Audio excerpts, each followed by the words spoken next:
और सिर्फ इस्लाम को दिल से अपनाना चाहता है, ना उसका कोई लालच हो, ना उसमें जोर जबरदस्ती हो। परिवर्तन कराया जाए, सबको मुसलमान बना दिया जाए, ऐसा कहता है क्या?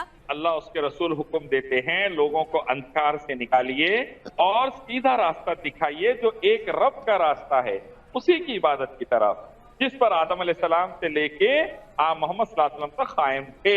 और ये बात का हुक्म आपको कुरान हदीस में, वेदा, गीता, उपनिषद, गुरु ग्रंथ, बाइबल, ज़ेरावस्ता, हर धार्मिक किताब में मिलता है। तो हम यही एजुकेट करते हैं, मखलूक की पूजा, पैदा हुई सब चीजों की पूजा मत करिए, एक पैदा करने वाले रब की इबादत करिए। और Bhagavad Gita chapter 7 verse 20, Bhagavad Gita chapter 18 यानी इस्लाम धर्म परिवर्तन के लिए बढ़ावा नहीं देता, अगर मैं आपसे समझूं तो नहीं देता ना? धर्म को फैलाओ बोलता है, कुफर को, गलत चीजों को, मखलूक की पूजा, लिंगम, जानवर, पत्थर पूजा को गलत। आप बताएंगे कि जिसकी इस्लाम ये कहता है कि दूसरे धर्म के लोग नरक के रास्ते पे जा रहे हैं, उन्हें निकाल कर लाओ, यानी कि धर्म परिवर्तन कराओ। इस्लाम कहता है अल्लाह के अलावा किसी दूसरी चीज की पूजा करोगे सदा के लिए नरक में जाओगे, सदा के लिए। आपकी नजर में क्या मैं काफिर हूँ? सबसे पहली बात, इस्लाम में ये हुक्म दिया गया है कि जो भी अल्लाह के अहकाम का इनकार करे, जो भी अल्लाह के अहकाम का इनकार करे, उसे कहते हैं काफिर। जिसने हक को छुपाया, कफरा से निकला ये वर्ड, काफिर निकला है कफरा से, और कफरा कहते हैं छुपाने को, और जो भी छुपाया है हक को उसे काफिर कहते हैं। कुल या अय्युहल काफिरून अल्लाह के नबी ने पढ़ा तो मक्का के मुशरिकों के लिए पढ़ा था, जो अल्लाह को मानते थे लेकिन बुतों की पूजा करते थे। तो इनको काफिर कहा गया है इस्लाम में। और हक को छुपाने वाले को, जैसा Hindu non Hindu, Christian non Christian, जीव नॉन जीव, बिलीवर डिसबिलीवर, वैसे ही मुसलमान काफिर, इतना ही है, ना कम ना ज्यादा।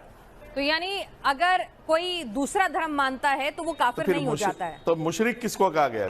जो भी दूसरा धर्म मानकर एक अल्लाह को छोड़कर, जो तमाम धार्मिक किताबों में अकेला रब है उसको छोड़कर, जानवर, पत्थर, मूर्ति, लिंगम, सूरज, चांद, तारे, इंसान, मुर्दों की पूजा करता है, उसने हक का इनकार किया, छुपाया, उसे काफिर कहते हैं।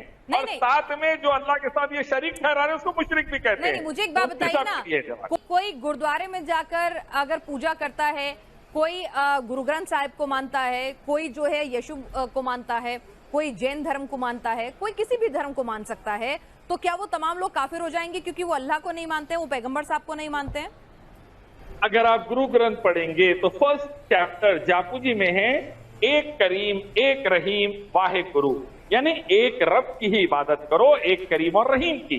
और अगर वो बाइबल पढ़ेंगे आप तो है book of Exodus chapter 6 verse 4, शमा इज़राइलो इतना इलाहीनो इतना इहद, ऐ यहूदियों तुम्हारा मेरा रब एक है। ठीक है, तो हिंदू काफिर हैं क्योंकि उनके तो करोड़ों देवी देवता हैं, उनका तो रब एक नहीं है, तो वो काफिर है आपकी नजर में?